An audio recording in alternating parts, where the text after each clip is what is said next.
Yes, shake the billionaires. Take some of their assets because they're really ours. Because they're really ours. Right.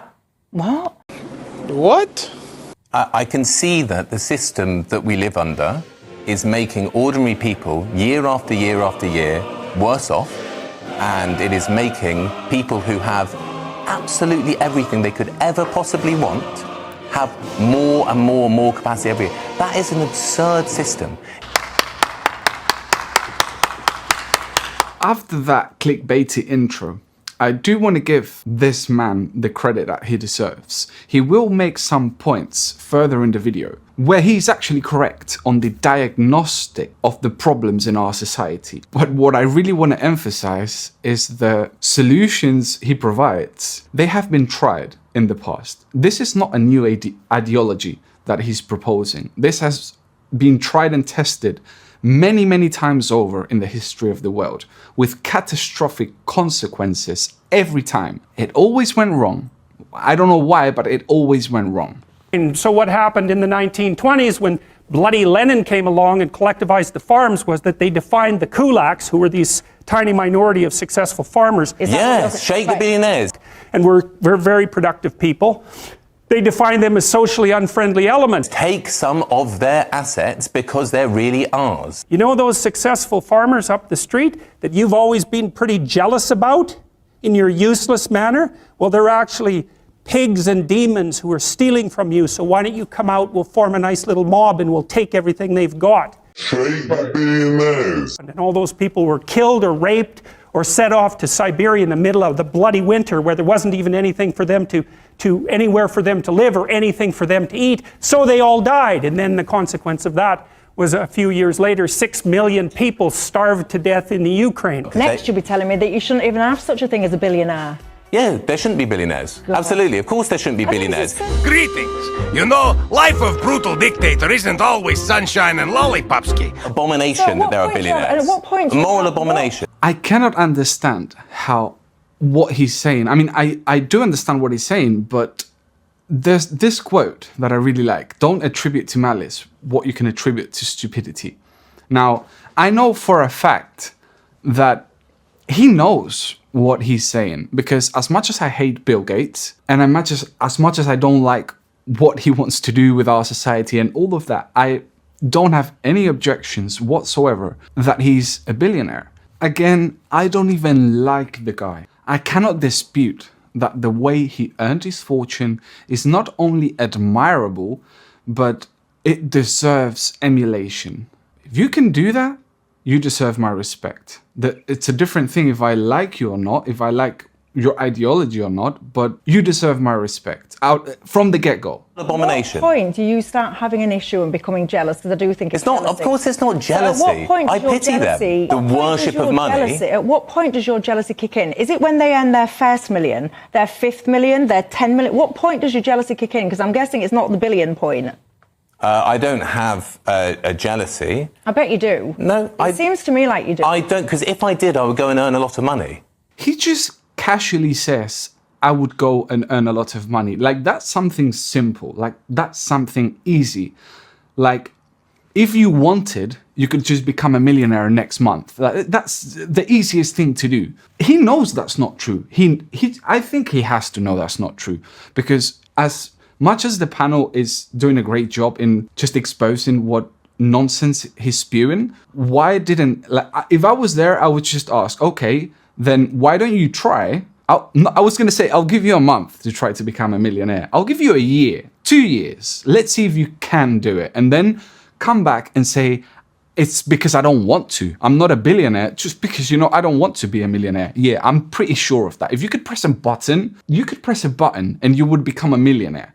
Tomorrow, you would do it. And I just think he's lying. I just truly think he's lying. But how can you say which I'm not trying to do, am I? Well, I'm not trying to earn loads of money. You're trying to take someone else's money that they've gone off and earned. Not for myself, am I? Honestly. I want to take from the rich to give to us all. Robin Hood. He's the new Robin Hood. The new English Robin Hood right there. Once you have £10 million, you should the wealth tax on your assets should be moderate. Yeah, because you've already got quite enough money. And you know what I think when I hear him? I think this is the typical reaction that like a 13-year-old, a 14-year-old has towards money.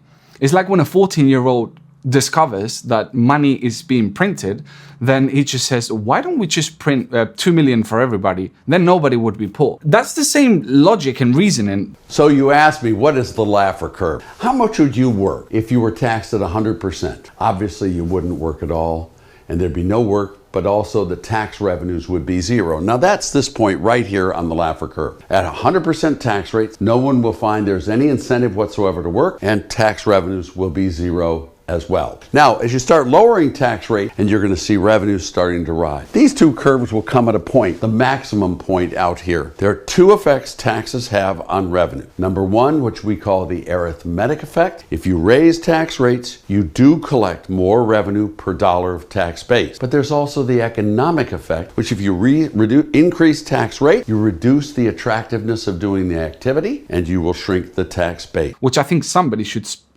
explain to the communists right there, you know, what the Laffer curve is, and then let's see what he would probably come up with another, I don't know, weird excuse to why it's wrong. There's this great fantasy on the left, and not on the extreme left, the Corbynite left, but I mean the left generally, the Resolution Foundation, people like that, but that we don't tax wealth enough in this country. You could solve all the problems if you taxed wealth. And the difficulty is that with the exception of houses, nearly all wealth is mobile. And it can leave this country, and it does. So you need to be very, very careful about taxing wealth. If you're going to get regular, stable income, which is what government needs, you need to tax a lot of people.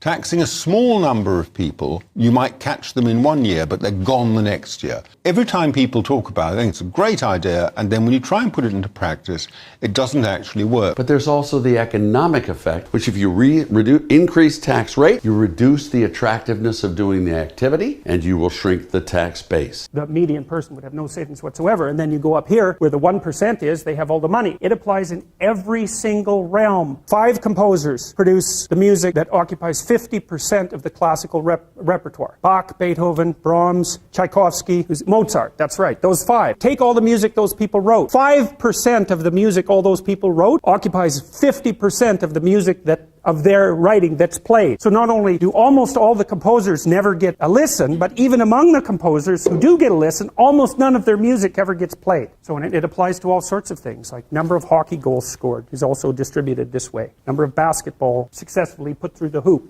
follows the same distribution. Size of cities follows the same distribution. So, you know, people talk about all the time about how unfair it is that the 1% of the population has the vast amount of the money, and 1% of the 1% has most of that money, and 1% of the 1% of the 1% has most of that money. But it is it's an inevitable conclusion of iterated trading games, and we don't know how to fight it. We don't know how to take from the people who have and move it to the bottom without it instantly moving back up to the top. Different people maybe, but still back up to the top. I want to make an incision what he said right there about it moving instantly back up to the top. Remember what happened with the COVID stimulus checks?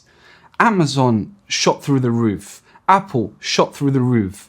There was all these companies that their stock price just ballooned because people, what happens when you give people money is they spend it. Who owns the companies? Rich people.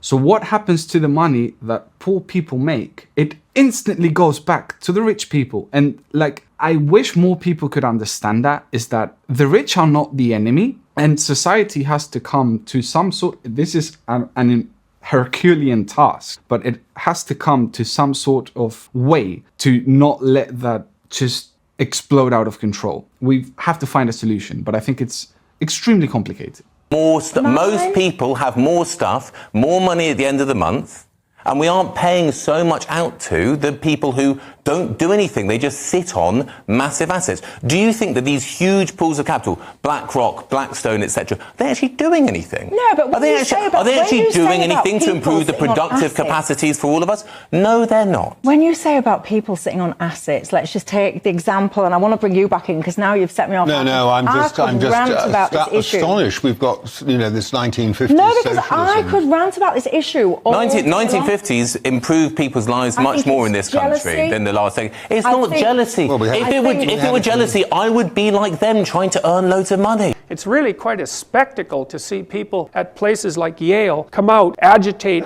as a consequence of the realization of their own oppression, when by any reasonable standard, current or historical, they're probably in the top 1/100%, perhaps better than that, of all the people who have ever lived anywhere, ever. And so it's really quite staggering to me that the top 0.001% can express their resentment about the top 0.0001% in such strident terms without noticing that exactly the same claims of privilege apply to them by as long as all you have to do is transform the bin in which you're doing the privilege comparisons, and that becomes immediately self-evident. And so, but to forget that when you're claiming a particular brand of oppression for yourself seems to me to be very ungrateful at the least, and certainly motivated, let's say, politically, because I think it justifies your expression of hatred for that tiny fraction of people who are still better off than you. You don't want to earn your own money. You want to take.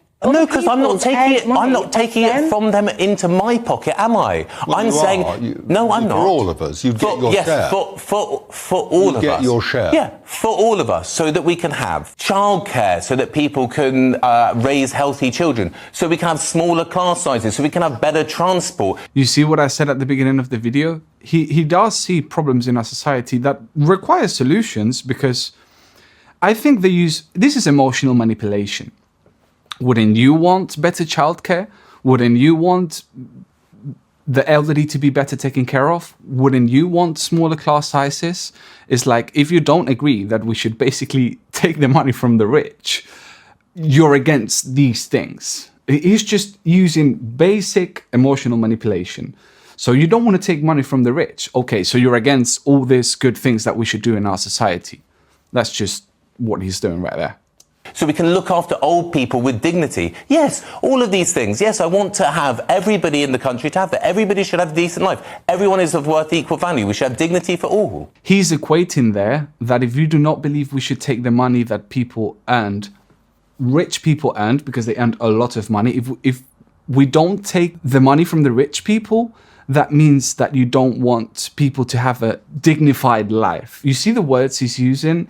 You know, like elderly care, child care, be a dignified life. And he's using all these big words that, you know, if you think about it, well, yeah, I want elderly people to be well taken care of. I want people to have a dignified life. I want some sort of equality in...